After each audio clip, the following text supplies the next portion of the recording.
relax. Relax. This is what the engineer suggested in order for the house to be structurally sound.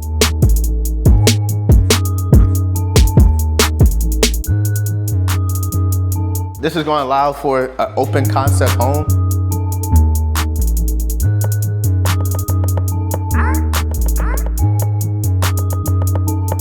What's up, y'all? This is the Roommate Investor. I haven't seen y'all in a while. I've been busy building my custom dream home.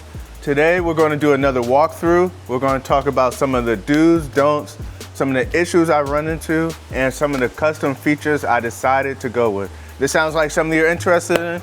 Stay tuned, lock in, and let's go on. So one of the first things you notice when you walk in is that there's 10-foot ceilings and there's an echo in the house. I just noticed that because I just put the walls up and everything is starting to come together, and now there's an echo in the house, which is kind of cool. I don't know if it's good or bad.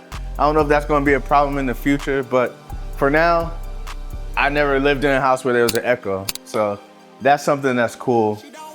Right here, I built a custom fireplace. This is going to be an electric fireplace. I wanted the flat top right here, and I wanted it to come out a little bit so that I can put things over top of it.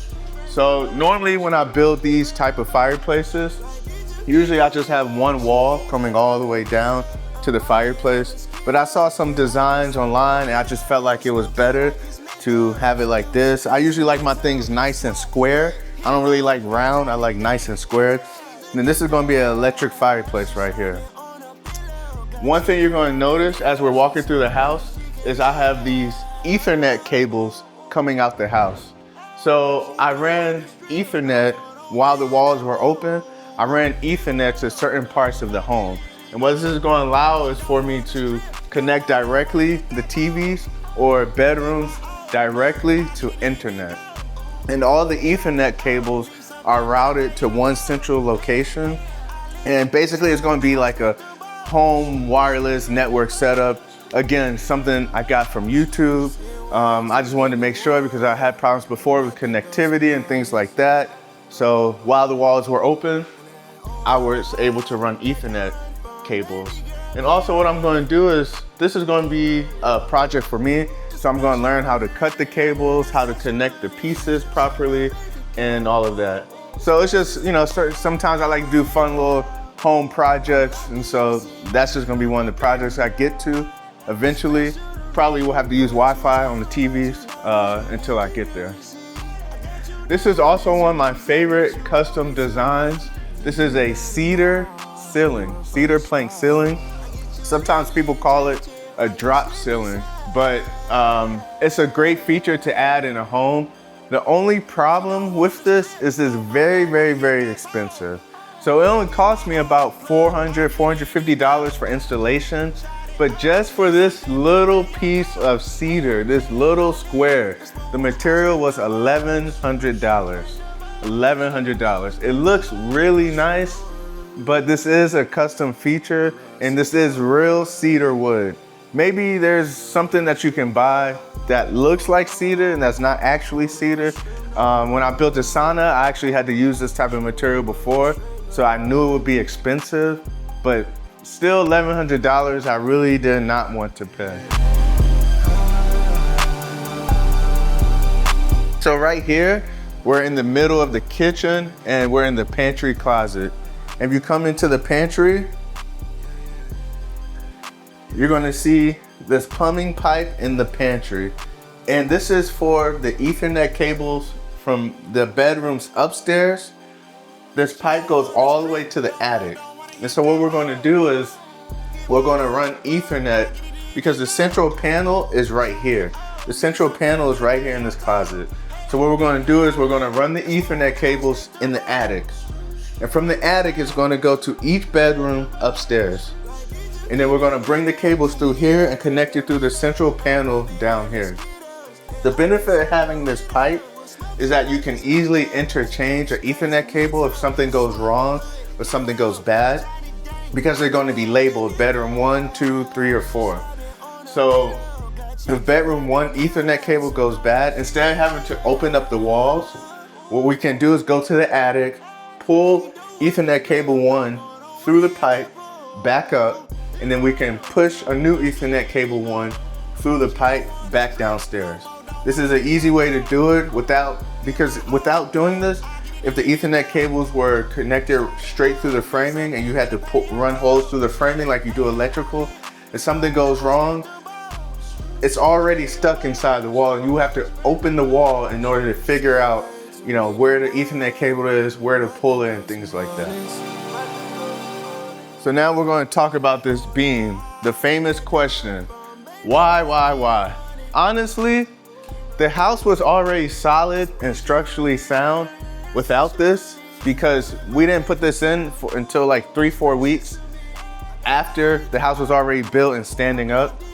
However, this was a part of the engineering plan and it's a part of the building plan as well. And so, 1, we will not pass the framing inspection, we will not be able to continue without this. But 2, this is what the engineer suggested in order for the house to be structurally sound. We do have this large open space, but what some people thought was because we had a bunch of 2x4s in the wall coming all around, supporting this structure right here, that we did not need this beam. So I'm just gonna go with it for now. I did want an island stretching this span, but now since I have the beam here, the kitchen island is going to stop right here. Speaking of the island, let's talk about what we're going to do here. So most kitchen sinks are 30 inches long. So what I decided to do was make a sink that's 60 inches long. I like to cook, I like to meal prep. I just like to have things a little bit different, a little custom. So we have a 60-inch base cabinet and we're gonna put the 60-inch sink inside of the cabinet, and then we're gonna have not 1, but 2 faucets coming out, like a his and hers faucet type of idea. And what this is gonna allow for is faster cooking, faster cleaning, and just a more luxury custom look. It's an idea I got from YouTube yet again. As if you couldn't tell, I learned everything from YouTube. But between YouTube, Google, Pinterest, ChatGPT, that's where these ideas come from. So now we have a 60-inch sink with a double faucet. And now it's going to allow for more cooking, more faster cleaning, faster help for entertainment and things like that. Another custom feature I decided to do was I saw this on Pinterest, I believe. This is not your standard window. This is a window that opens up like this. This is actually a $2,000 window. It's a $2,000 window. I didn't want to pay $2,000, but I love the idea. So we have a porch right here, and I like to entertain and things like that. So my plan is to put a little mini bar right here, little countertop. This window basically allows you to kind of pass through easily. A normal window is just going to go straight up and down, and I guess you can achieve the same thing, but this window is specially made for that, and it's custom, which is why it's so expensive.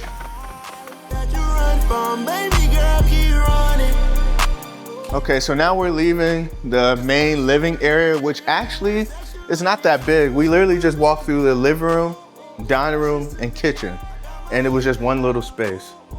So this is gonna be a little half bathroom for guests and things like that. So now we're going in here. This is the downstairs master bedroom. We have a downstairs master and we have an upstairs master. The good thing about this space is that it can be a flex space. So as I said, that space over there is not that big. However, say if this was not used as a bedroom, this could be like your secondary living room, playroom, whatever you want to call it. So now this can be a part of the living space over there as well as one continuous space. As you see, we have that Ethernet cable, the blue Ethernet cable coming out. This will be for the internet, for the TV. Of course, I will just have to do my at-home project and figure this part out. but it'll be fun. And then in here, this is probably my favorite feature of the house. This is going to be access to get to the back porch.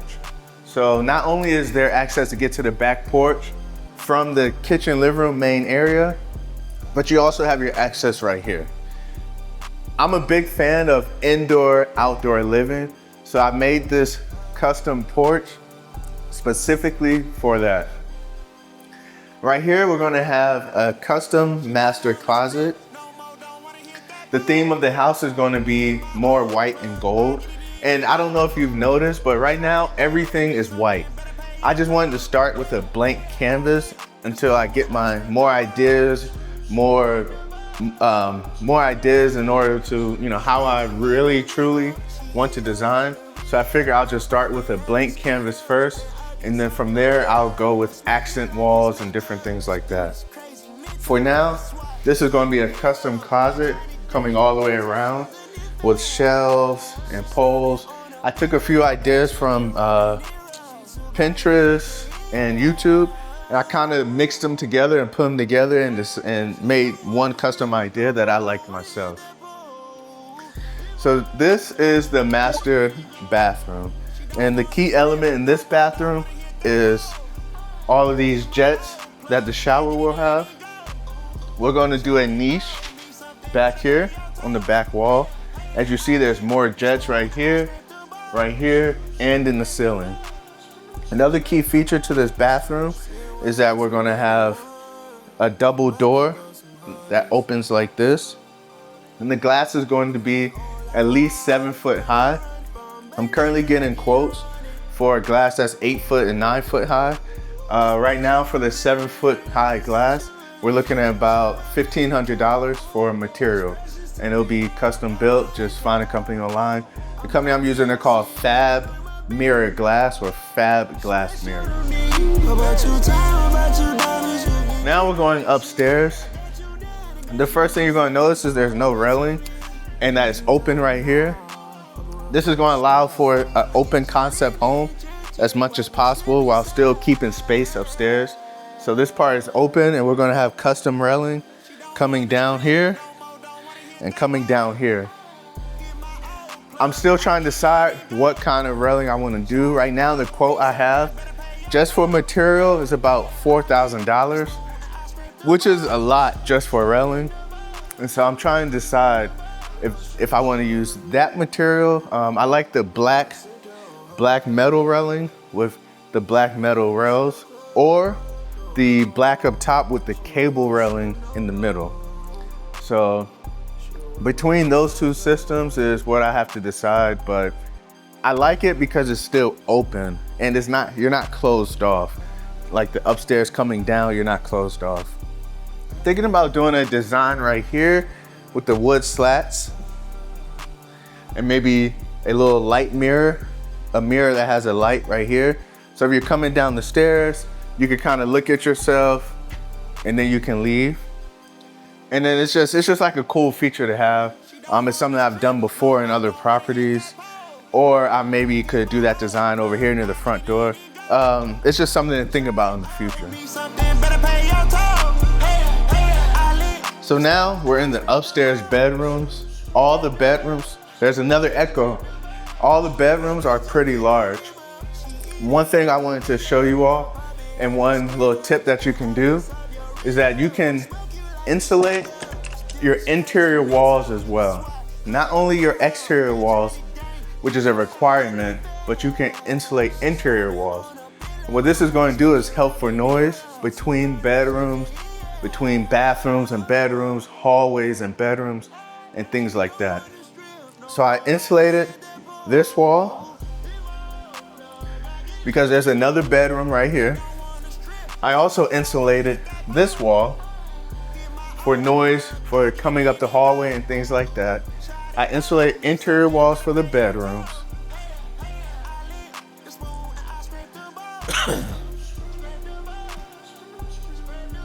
Now another tip, as you can see, we're in the upstairs upstairs hallway bathroom. Another tip is that I already knew where the shower rod would go. before I put the walls up. I already knew where the toilet is. When you know these things in advance, what you can do is you can put wood. You can put extra pieces of wood for these items to connect to. So therefore, when you go to install the shower rod, when you go to install towel bars and things like that, that they can't easily fall off. Because normally, if you don't do this, they're going to be attached to drywall. If you do this, you have something directly inside the wall to attach these bars to. So what we do is we put a bar like right here, piece of wood right here, piece of wood right here. So now we can attach. The toilet's right here.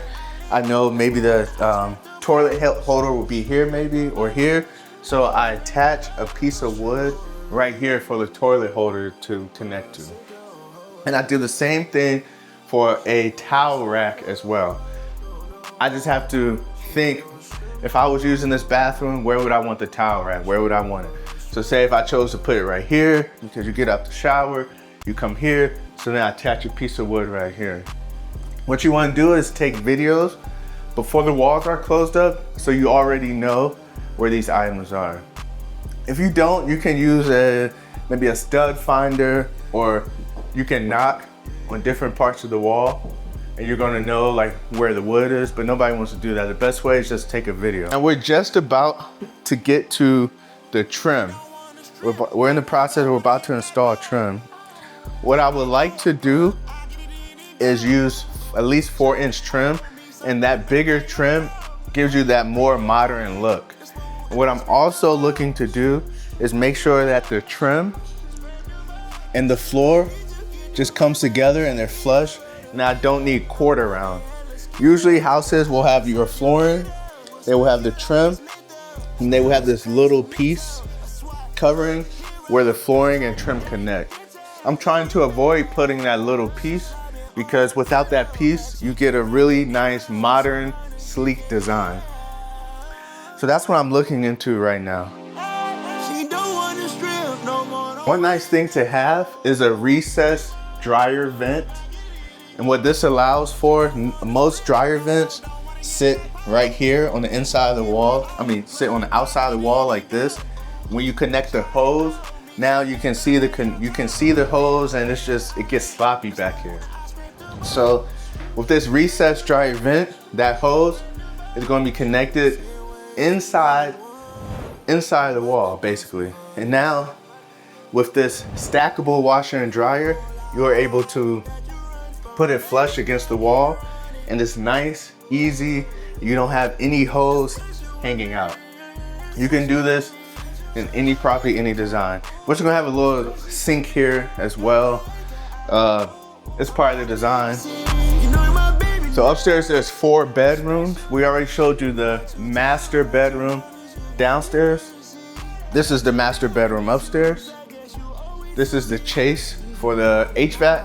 This allows for the HVAC to come down from the attic to the first floor and provide heating and air to the first floor.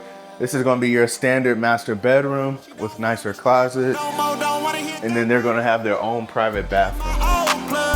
Now this will be one of the areas where I'm saving money. So you saw the other bathroom upstairs, there was a tub with plastic. This shower is going to be plastic as well, and that saves you material and labor for tile, because you can just put plastic and call it a day. Whereas tile, you have to buy grout, choose a tile design, pay a tile installer, more material, and just more time. Plastic is much more easily simple. It's not going to affect the value of the house. Do not fall. Please, nobody fall. I have not put a railing here yet. This is going to be a tricky part. I really wanted that open railing design right here, but money. As you see, the other railing was just $4,000 by itself. And that's just for this little part right here. I'm scared to get a quote for this part because it has to run from here all the way down. So my options are do an open railing system where as you're walking up the stairs, everything is see-through, or build a knee wall, build a wall and call it a day. The wall is the cheaper option, but it's also the less modern, less custom option. Building this house, I had to decide what parts I wanted to be custom, what parts I didn't want to be custom, and always monitoring the money. If I had unlimited money, I'll just do whatever I want. But I don't have unlimited money, so I have to make sacrifices. Now we're on the back porch. This is probably my favorite part of the house. As you can see, I have the Ethernet cables coming down. I would like to put 2 TVs back here. A lot of people say, oh, what if somebody steals them? What if somebody steals them? We haven't had an issue with any of that, but if someone steals it, I'll just buy a new one, I guess, or figure something out. But they're long just in case, but these can easily just be wrapped up, zip tied off, and hidden behind the TV.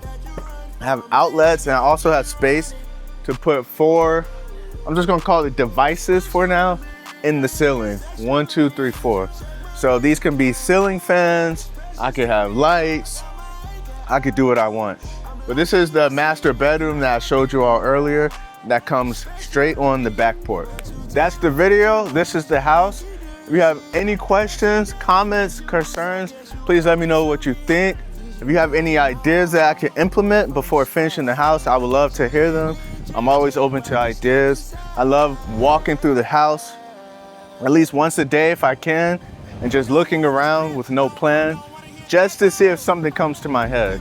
Also like walking through the house with people, just to see, they might just say something and give me a cool idea. So definitely follow, subscribe, and stay tuned because there's gonna be more videos.